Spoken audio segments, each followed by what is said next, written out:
नमस्कार दोस्तों, मैं हूं आपका दोस्त विजय विद्रोही। आप मुझसे जुड़ चुके हैं, इसके लिए आप सबका तहे दिल से शुक्रिया। अगले 7-8 मिनट आपसे जुड़े रहने की कोशिश करूंगा।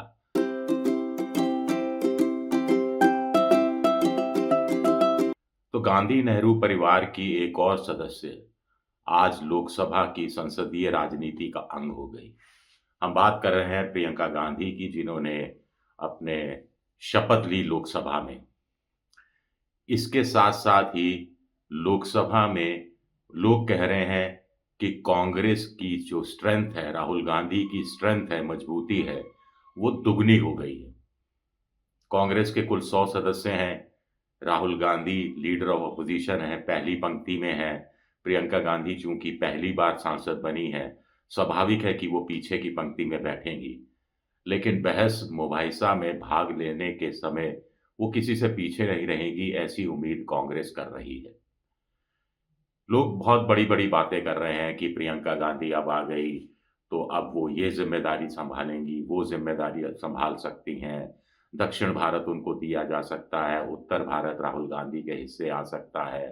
राहुल गांधी अब संसद की राजनीति को छोड़कर सड़क की राजनीति पर ज़्यादा ध्यान दे सकते हैं। तमाम बातें कही जा रही हैं। कुछ लोग कह रहे हैं कि एक नया पावर सेंटर बन गया। एक मल्लिकार्जुन खड़गे का छोटा-सा पावर सेंटर है, एक बुजुर्ग नेताओं का सोनिया गांधी के साथ का पावर सेंटर है, एक राहुल गांधी की ब्रिगेड का पावर सेंटर है और एक चौथा सेंटर प्रियंका गांधी का बढ़ गया। कुछ लोग कह रहे हैं कि भाई भाई और बहन के बीच में कॉम्पिटिशन होगा, कौन बेहतर बोलता है, किसका भाषण ज़्यादा अच्छा है और किसी दिन अगर किसी मुद्दे पर बहस हुई, तो दोनों एक साथ नहीं बोलेंगे। ताकि कंपैरिज़न का मौका अखबार वालों को, टीवी चैनल वालों को नहीं मिले। इस तरह की कयासबाज़ी बहुत हो रही है। लेकिन मेरा एक छोटी-सा अर्ज़ है कि पावर सेंटर क्या पहले से नहीं था? प्रियंका गांधी क्या छोटी-मोटी हस्ती थी या सांसद बनने के बाद ही उनको पद मिलने के बाद ही कुछ बहुत बड़ी चीज़ नसीब हुई है? वो भी महासचिव थी कांग्रेस की, अभी भी शायद हैं महासचिव, बिना पद के। वो जो चाहे कर सकती थी, जो चाहा उन्होंने किया। लोक विधानसभा चुनाव में लड़की हूँ, लड़ सकती हूँ का नारा देकर वो विधानसभा चुनाव में उतरी, लेकिन पिट गई। तब पीके का एक सुझाव था कि प्रियंका गांधी को मुख्यमंत्री के रूप में पेश किया जाना चाहिए था, ताकि एक अलग ऑरा होता, लड़की हूँ, लड़ सकती हूँ को एक बल मिलता, एक संबल मिलता, लेकिन कांग्रेस वहाँ चूक गई। कुछ लोगों ने कहा कि सोनिया गांधी भी इटली की हैं और भारत जैसा ही इटली में होता है। मूल रूप से सोनिया गांधी इटली की हैं, अब तो हिंदुस्तान की हैं। कोई इसमें नई बात मत ब मैं नहीं बता रहा। तो भारत में जैसे कि बेटों को आगे बढ़ाया जाता है, वैसे इटली में भी बेटों को आगे बढ़ाया जाता है। इसीलिए राहुल गांधी को आगे बढ़ाया गया। तमाम तरह की बहस होती रही है। चलिए अब वो चीज़ें भी छोड़ दीजिए।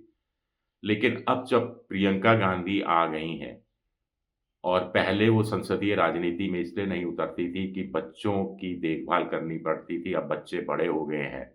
एक बेटा उनका जो रिहान, वो तो राहुल गांधी के साथ एक चुनावी प्रचार के दौरान नज़र भी आया था। तो कुछ लोग कह रहे हैं कि ट्रेनिंग हो रही है नई पीढ़ी की। हो सकता है हो रही हो, इसमें क्या है? तो प्रियंका गांधी का संसदीय राजनीति में आना कांग्रेस और इंडिया पॉलिटिकल फ्रंट के लिए कितनी बड़ी खुशखबरी है। मुझे लगता है कि बड़ी खुशखबरी है।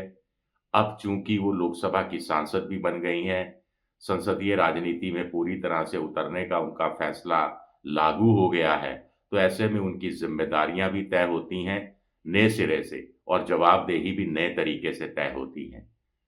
राहुल गांधी के मुकाबले प्रियंका गांधी का राजनीति करने का तरीका अलग रहा है।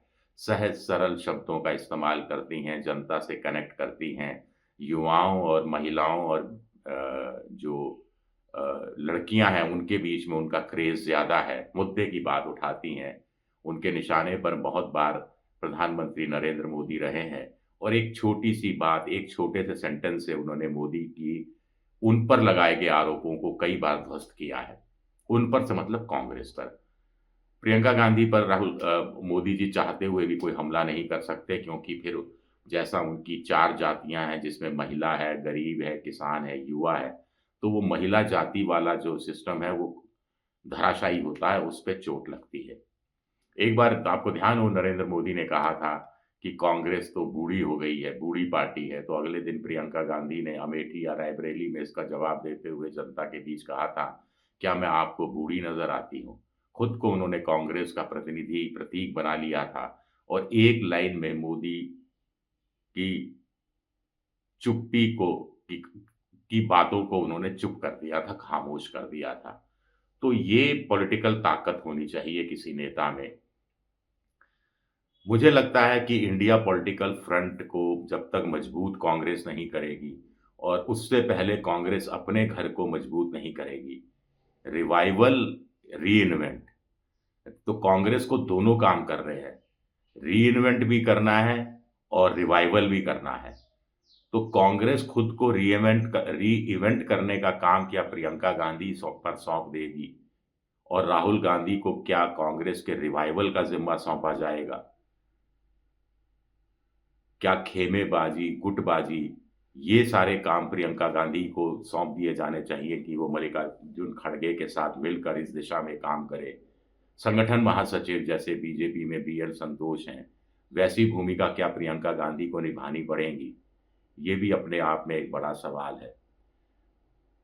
Rahul Gandhi India political front के नेताओं से बात करने में उतने सहज नहीं रहते, चाहे वो उनकी अखिलेश यादव से बनती है, तेजस्वी यादव से बनती है, लेकिन ममता से वो सहज नहीं है, शरद पवार से वो सहज नहीं है, और भी दूसरे नेता हैं, स्टालिन से उनकी बनती है।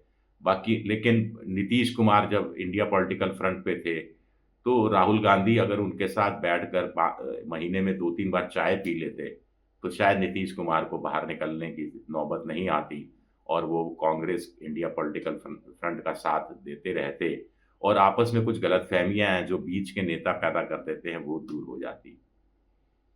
अब क्या राहुल गांधी ये ज़िम्मेदारी नए सिरे से सँभालेंगे? या राहुल गांधी अब सड़क की राजनीति करेंगे या लीडर ऑफ अपोज़िशन के नाते उनके ऊपर जो ज़िम्मेदारियाँ हैं विपक्ष के नेता के रूप में, उसी को निभाने में पूरा समय खप जाएगा? ये भी अपने आप में बड़ा सवाल उठता है। तो कुल मिलाकर ऐसा लगता है कि प्रियंका गांधी के आने से कांग्रेस में तो जोश आया है, लेकिन इंडिया पॉलिटिकल फ्रंट में ऐसा कोई जोश आया हो, ये चीज़ नज़र नहीं आती। ये तब नज़र आएगी जब प्रियंका गांधी इन लोगों से बात करेगी। अब अखिलेश यादव से बात डिंपल यादव के माध्यम से भी की जा सकती है। अरविंद केजरीवाल से बात सुनीता केजरीवाल के माध्यम से भी की जा सकती है। हेमंत सोरेन से बात कल्पना सोरेन के माध्यम से भी की जा सकती है और ममता से तो सीधी बात की ही जा सकती है। ममता और सोनिया गांधी के बीच बहुत अच्छे, बहुत मीठे संबंध है। राहुल गांधी और ममता के बीच नहीं बनती, वो अलग बात है। तो आगे की जो राजनीति की जो खिचड़ी पकानी है, उसको भाई-बहन किस रूप में पकाएँगे, ये देखना दिलचस्प होगा और बीजेपी का कितना हमला हो पाएगा, क्योंकि परिवारवाद का आरोप तो बीजेपी लगाएगी, लेकिन वो चलेगा नहीं, घिस गया है, भोथरा हो गया है वो परिवारवाद का आरोप। इस बात को बीजेपी अब भी अच्छी तरह से समझ रही है। खैर, अगले कुछ दिनों में देखते हैं शीतकालीन सत्र में जब हंगामा कम होगा, किसी एक मुद्दे पर प्रियंका गांधी को बोलने का मौका मिलेगा, तो वो अपना भाषण किस तरह तैयार कर कर आती हैं और उनकी आक्रमण वो किस मुद्दे पर मोदी सरकार का करती हैं, ये देखना भी दिलचस्प रहेगा। शुक्रिया मेरा ये वीडियो देखने के लिए, बहुत-बहुत शुक्रिया।